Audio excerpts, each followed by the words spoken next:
everybody. So today I'm getting all the anger out. The anger. And it's gonna be a while before I do my best of the year list because I still have like 3 or 4 movies that I really want to see to make sure they're not on my list. But I feel pretty confident about this worst of the year list. I don't think that there's gonna be anything that I'll want to put on that I need to see. So I feel pretty confident. I saw a lot of bad movies this year. There are a lot of movies that I really didn't like that aren't gonna make this list. I can't believe that The Choice didn't make the list. Morgan doesn't make the list. That movie was so boring. I can't believe that Independence Day Resurgence didn't make the list. That was so forgettable.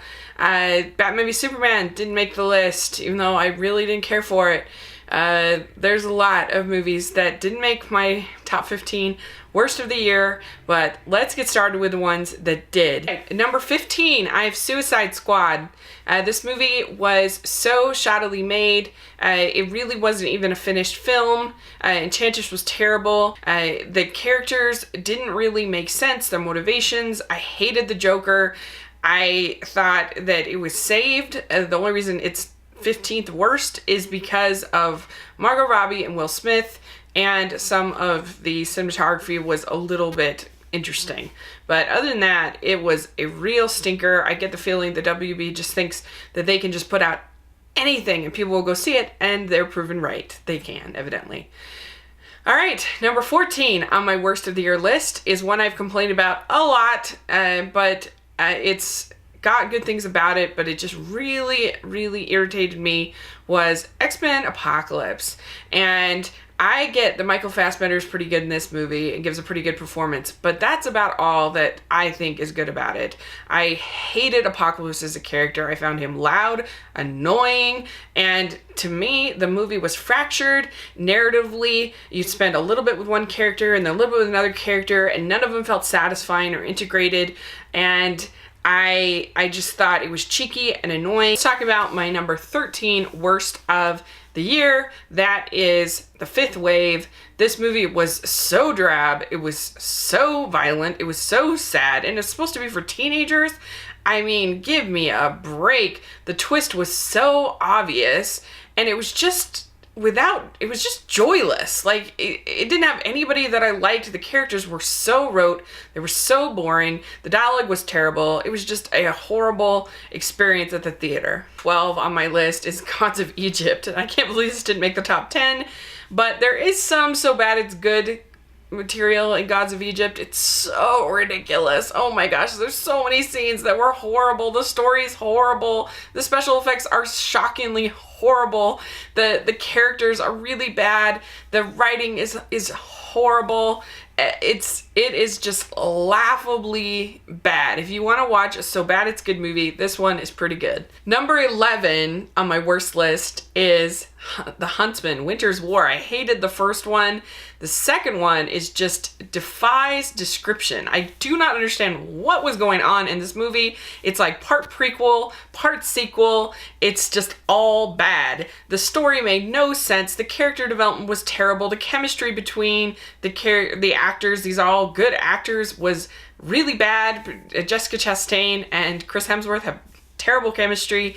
Emily Blunt, I'm sorry, she was awful in this movie. I mean, she's just giving weird speeches and I don't know, she's just way over the top. She was just terrible. Charlize Theron isn't in the movie that much, which is too bad, but it's just a lot of people that are trying to play fairy tale theater. Here we go, now we're into the top 10. This is where my true anger comes out. And you have to understand that a movie is bad for different reasons sometimes. There's movies that are offensive. They may look nice. They may have good performances, but they offended me on a certain level. And then there's movies that are just incompetently made. So there's kind of two ways of being bad, and you'll see some of both on this list. So number 10 on my list is sorry, Gary Marshall. I love you. You made some great films, some great TV shows, but Mother's Day was just atrocious. It was actually really a bad movie about mothers and discussing motherhood. You've made movies that were actually pretty good about discussing motherhood and themes of mothers. It didn't make me laugh at all. All these characters were shrill and unlikable and underdeveloped. With maybe the Jason Sudeikis character a little bit okay, but the Jennifer Aniston character was a joke. The Julia Roberts character, her horrible wig, she was just awful. And the worst were these redneck parents, and this is Hollywood's idea of what a Republican is, and it was just insulting and gross and racist and awful. So yeah, that's my number 10. Sorry, rest in peace. You're awesome. You were an awesome filmmaker, but this was a sad way to go out. So number 10, Mother's Day. Number 9, I have a film I almost walked out of. It made me so mad. My Big Fat Greek Wedding 2. I love the original. I think it is so funny. I think it has such heart. Such a great romantic comedy. And this, it's just like they took everything that I liked about the original movie and we're like, we're gonna do it, but we're gonna do it even more. You know, so like in the first movie, there's a funny scene where she talks about her wart. The aunt, Vola, talks about her wart. And in this, they have like 3 scenes where someone's talking about a bodily, you know, whatever thing. And it's like, oh my gosh. And it's just like, it's funny because people exaggerate and go crazy over weddings, but people don't go that kind of over the top for everything. And so when you have like the entire family showing up at a high school career fair for the daughter, it's just like so ridiculous and it's so sitcom-y, and it just took anything that I liked about the original and just ruined it. I didn't even think the acting was good. I thought that Nia Vardalos was really flat and stale, and I was so disappointed by this movie. Number 8 on my list is 9 Lives. I can't believe that this is number 8 because this movie is horrible. But like, it's kind of horrible in interesting ways. It's such a weird movie. Like, what were they thinking? What on earth did they think this was a good idea? Barry Sonnenfeld, a director who's done good things. Like, what? Kevin Spacey, Christopher Walken. I mean, it's so incompetently made that like they can't even get the meowing sounds right. The meowing sounds so bad. And you're just like, in a talking cat movie, how can you have bad meowing? Like, that's really bad. And the special effects look horrible.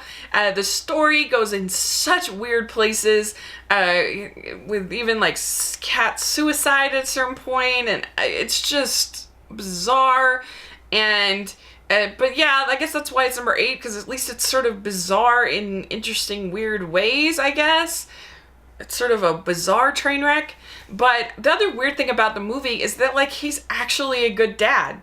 Like, he has a whole board meeting to try to figure out what to get his daughter for her birthday.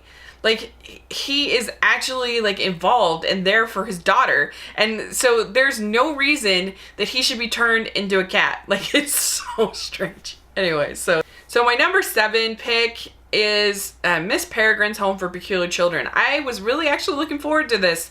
I read the book. I thought that the book had potential. I thought the trailers looked pretty good. I thought, oh, this could be Tim Burton kind of coming back. Oh my gosh, this movie bored me so much. It was so slow. And it was just one scene of exposition after exposition after exposition. And it was just like, oh, how do you make A Home for Peculiar Children so boring? I thought it would never end. And I thought that all the performances were flat, and you have like Judi Dench in there for like 2 scenes. You know, Samuel Jackson has a little bit of fun. There's one cool scene where you saw the Tim Burton kind of coming out of the woodwork with this skeleton kind of scene. It was like, oh, that's the Tim Burton that I used to love. And oh my gosh, even his like version of suburban Florida was really flat, I thought. Like, it was just like suburbia, you know. It was nothing for like when you think of movies like Edward Scissorhands or something like that, where suburbia has this edge to it and this weirdness to it. There's none of that. It was just boring. It was so boring. I hated this movie so much. Number 6 on my list is Alice Through the Looking Glass. And this is frustrating because I think that this movie could have been good, because Alice Through the Looking Glass, the novel, is actually better as far as it's more of a cinematic book than the Alice in Wonderland book, because it actually has a little bit of a narrative, where the others is more just sort of these little vignettes. And this, she's playing chess and she has to go through this journey of sort of playing chess and meeting these characters. Well, they don't have any of that in this movie. It's not Alice Through the Looking Glass really at all. And the trailer is very deceiving, because you think you're going to get a lot of Alan Rickman, and then it's not. And the whole plot of the 2 movies in the end goes down to tarts and whether the Red Queen lied about eating the tarts. It's so ridiculous. Like, that's the most ridiculous thing for a story I've ever heard. And some of the visuals are pretty, but it just is very, I've seen it all before. It was very, very boring and just uninspired. I don't know what they were thinking. Number 5 is one that I admit is slickly well made. This is one that offended me, that I really thought was horrible. We are talking about Me Before You. And this was a movie, I hated the book, and I would not have paid money for this movie, but I was able to see it at a screening. I admit that this movie is well made, and they actually did improve upon the book in a few ways, but I think that this movie is super manipulative, and I think the way that it twists you into supposedly accepting the fact that he is going to kill himself is just so repulsive and disgusting. It's not like he's given... it's not like you see him going to therapy and making this choice in a realistic way. It's not like you see him trying to have a job, have a life, it's not like you see him with sort of pain and going through this where it's like this is a last resort. No, he's like the day before, he's like at the beach. It's just so insulting and it's so ridiculous. And the idea that his death would be some kind of gift for the girl who's a complete Manic Pixie Dream Girl that we've seen a million times, that his death would be this gift. The hashtag live boldly by killing yourself? Are you kidding me? That is so offensive and so awful. Another one that I was super offended by, number 4 on my list, is Batman the Killing Joke. And in this movie, Barbara Gordon, Batgirl, is a tool used by the story to do whatever they want with her. She has no sort of autonomy as a character. She's not making her own plans or setting her own ideas of what she wants out of her life, down to the very point where the script needs her to get raped. She literally is raped, and it's just it was just so offensive and so awful. And I didn't even think the animation was very good. I didn't think that the story worked at all. I mean, there's the gay best friend that was embarrassing, that felt like something out of the 90s. The way that the dialogue was written was horrible. You've got Batman and Batgirl having sex, which was weird. And it just was so disappointing, because I was hoping, because I do like the animated DC films, that I would like this, and I just found it just completely disgusting. And the ending didn't work. It works in the graphic novel much better, but it didn't work with this because of the way that they had used Barbara up until that point. And you just hadn't spent enough time with the Joker and Batman to make that ending really feel as interesting as it is in the novel. My number 3 worst movie of the year is Warcraft. This movie bored me out of my mind. It made absolutely no sense to me. I had no idea who even the characters were, and there was just so many things that I did not understand. There was this portal that would take you places, and I didn't understand what the portal was or what the rules were to it, and there were just so many scenes that was what on earth? There was this scene where the one orph is hit down, and they're in the middle of battle, and then he wakes up and he looks up and everybody's just stopped. They stopped the battle and are looking at him. It's why have they stopped? What's going on? And and I thought the Paula Patton character was really bad. I thought the Ben Foster was terrible. I thought the casting was really bad throughout. Particularly all of the like human characters were massively overacted. Everybody looked the same. I couldn't tell any of the characters apart. I didn't get any kind of clear like narrative. Like it just has no story. Like I was just like, what is going on here? Like I guess people just like being in this world because the story made no sense. Second worst movie of the year, you probably think this will be number one, is Norm of the North. This movie was atrocious on every level. It's not funny. The animation is horrible. The story, the characters don't make any sense. The plot of the villain is just so ridiculous, of building these houses in the Antarctic, and there's just, I don't know. It's just like they have multiple pee jokes and that are long, and there's these like lemmings that are obvious trying to be the minions, and it's just painful to watch. It's so not funny. It's so awful, and it's worthy of the disdain that has received. It's probably the worst animated film I've ever seen in the theater. My last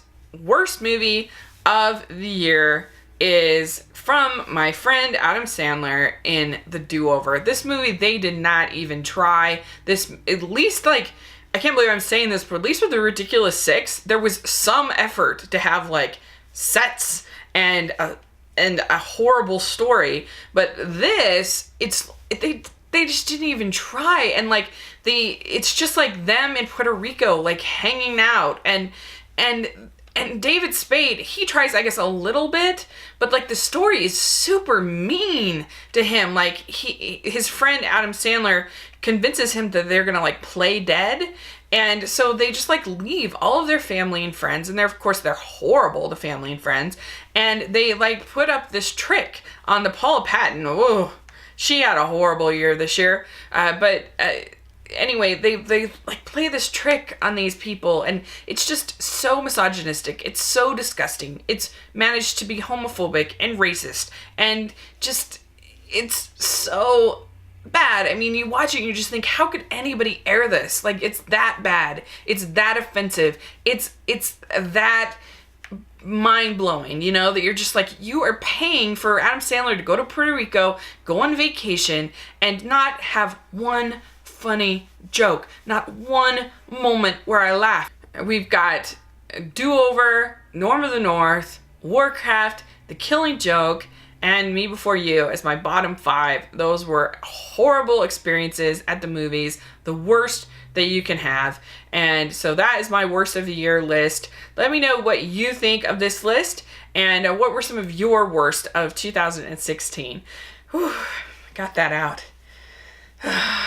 On to better things in 2017.